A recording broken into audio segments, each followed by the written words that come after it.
If you don't know how to do your makeup, keep watching because this is Makeup 101, where I teach you how to do your makeup step by step. Today we're doing a full in-depth tutorial, so sit down, grab your pen and paper, grab a drink, and let's get into it. Step 1, we have our skin prep. This is and always will be the most important step. If your skin is not prepped properly, you are not going to have the same makeup application as you would if you lather on that skin prep. I like to make sure that my skin is nice and hydrated, dewy, and as moisturized as possible. So I'm taking the Rhode Glazing Milk. This product is the most beautiful base for makeup. While that soaks in, I personally move on to eyebrows. This is because I like to do my eyebrows on a clean face. I find that when I do my eyebrows first before doing the rest of my face, I get a cleaner application and I don't get like product buildup all over my eyebrows. For my eyebrows, I typically just like to brush them up with a brow gel. If you like to fill in your eyebrows, you can do that too. It really just depends on your eyebrow shape and what you're looking for. Now, once you have your first layer of skin prep on, we're gonna move on to moisturizer and give us the base for even smoother makeup. You can use whatever moisturizer you like. I'm using the Rhode Barrier Restore Cream, making sure that's nice and absorbed. And now we're gonna go in with primer. You can use a more glowy primer if that's what you're into. You can use a more mattifying primer like this one if that's what you're into. I like glowy, so I'm gonna use the Rare Beauty primer. I love the glow that this product gives. Massage that into the skin. As you can see, up until now, we have used our fingers for pretty much everything. Look at how glowy my face is right now. That is just how we like it. Quick little tip, make sure that you are letting every single product soak into the skin before you move on to the next step. If you mix things too early, you might have some pilling or just products separating on your face. Now is the time that I go in with my foundation or my skin tint. Today I'm going to be using a skin tint. If you want more full coverage, use a foundation. I'm using the Hourglass skin tint, and I'm going to start with this much product at first and just spread this around my entire face. If you need more, you can always add more, but it's best to start with less, just to make sure that everything is easy to control. Now I'm using my Haus Labs foundation brush and I'm just tapping the product in, okay? You want to make sure that you are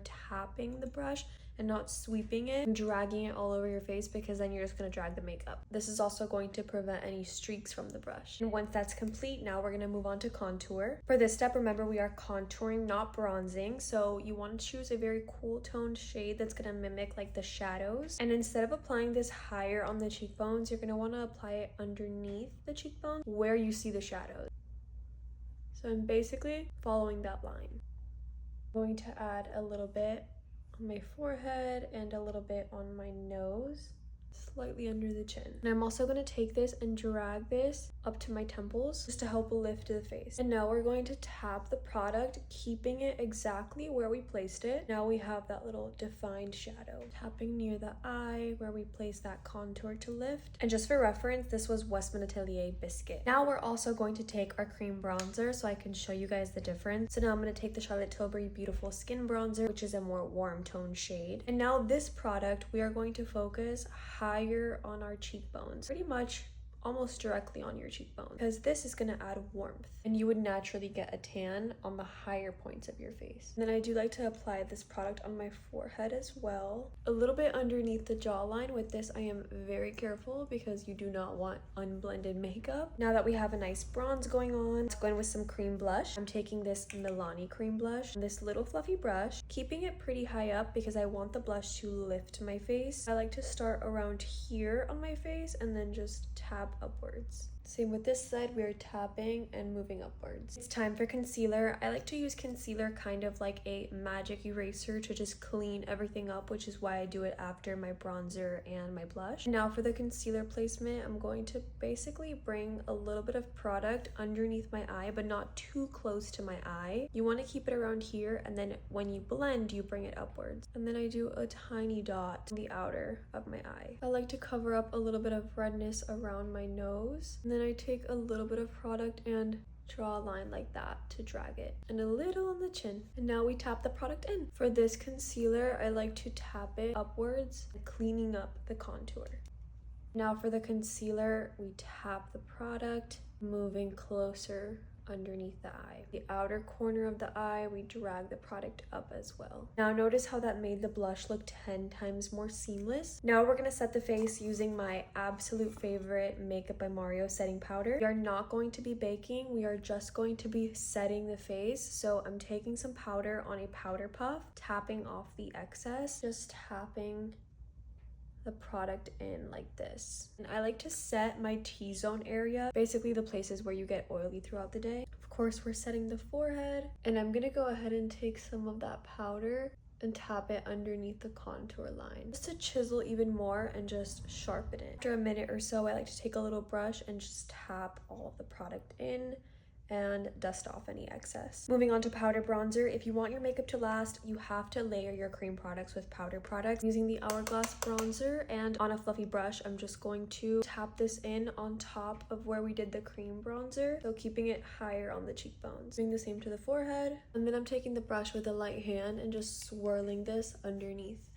my jaw. And it's time for some powder blush. I'm taking Patrick Tashi's Seductive and this fluffy little blush brush from Morphe, tapping some product, tapping off the excess, taking a light hand and just dusting this on right on top of the cream blush. Dusting the blush on and then just slowly adding more if we need more. Now it's time for a little bit of highlighter. I like to take this on the highest points of my face, so right over here, using Fenty Beauty Too Much. And I just like to tap this right on the highest point of my cheekbone and a little bit on the tip of the nose. Now, if you're someone who doesn't love eyeshadow like me, I'm not a huge fan of doing eyeshadow all the time. A great way to add some definition to your eyes is to take the same powder bronzer that you use on a fluffy eyeshadow brush and just using this all over your eyelid and crease and blend in circular motions. Now, before I move on to anything else, I'm gonna melt the powders with the creams on my face using a setting spray. This one is from Makeup by Mario.